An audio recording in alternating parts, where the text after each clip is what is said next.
확정 편향이란 말이 있습니다. 자신의 가치관, 신념과 일치하는 정보만 받아들이고 그렇지 않는 정보는 무시하는 경향을 뜻합니다. 오늘 본문에 보면 자신들만 옳다고 생각하는 한 무리가 있었어요. 바로 바리새인들이었어요.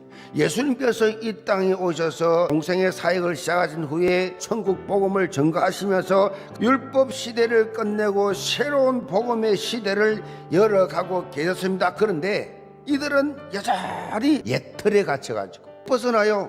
하나님의 말씀에 오직이 되어야 되는데 엉뚱한 서론에 오직이 되어 있어요. 종교생활의 저주입니다. 마태복음 12장은 예수님의 이 제자들이 안식일에 밀이삭을 잘라 먹은 사건으로 시작이 됩니다. 바리새인들에게 꼬투리가 잡히는 사건이었어요. 예수님의 당신의 제자들이 지금 안식일 규례를 어겼다 따지는 겁니다. 이런 바리새인들의 질문에 대해서 예수님은 지금 너희들이 하고 있는 행동이 얼마나 모순적인 줄 아느냐라고 하면서 이들의 잘못된 예틀을 깨라고 말씀하고 있어요. 그러시면서 인자가 바로 안식일의 주인이니라 영적인 진리를 말씀했습니다. 그런데 바리새인들이 예수님을 찾아와서 계속 시비 겁니다. 거기에서 떠나 그들의 회당에 들어가시니 한쪽 손 마른 사람이 있는지라 사람들이 예수를 고발하려 하여 물어 이르되 안식일에 뱀 고치는 것이 옳으니까. 바리새인들은 회당에 있던 손 마른 사람이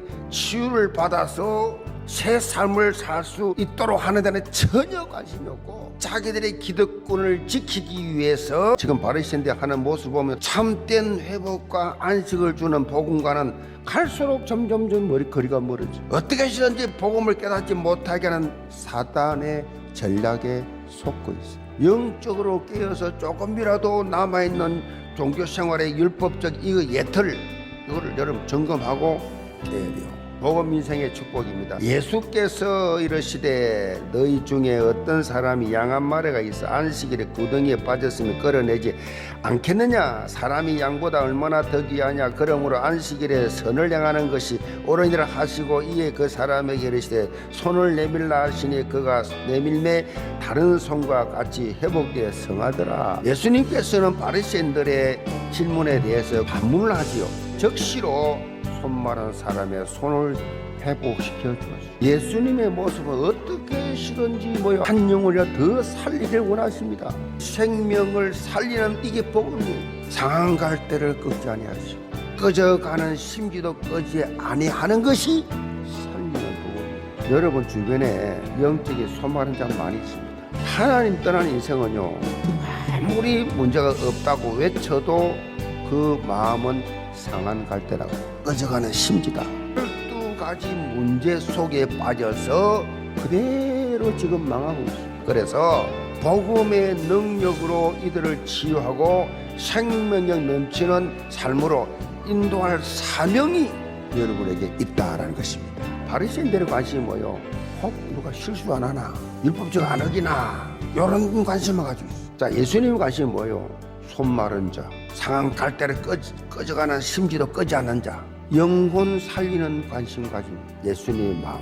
이런 마음을 가진 사람은 어떻게 삶 속에서 자기도 모르게 생명 살리는 삶을 살고 있어요. 결론입니다. 우리가 어떤 시각을 가지고 있느냐가 정말 중요합니다. 살리는 복음의 눈을 가지게 되면 모든 것이 감상거리로 바뀌게 되어 있어요. 상대방을 이해하고 수용하고 함께 성장하는 방향으로 인도를 받게 된다 그 말이에요. 하나님께서 지으신 모든 것이 선함에 감사함으로 받으면 버릴 것이 없나니 하나님의 말씀과 기도로 거룩하여 짐이라.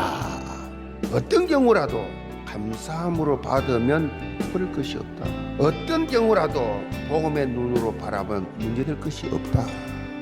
모든 성도들 항상 언약 안에서 복음의 눈으로 바라보고 생명을 살리는 복음 치유와 24 제자의 주역들 다 되시기를 점으로 축복합니다.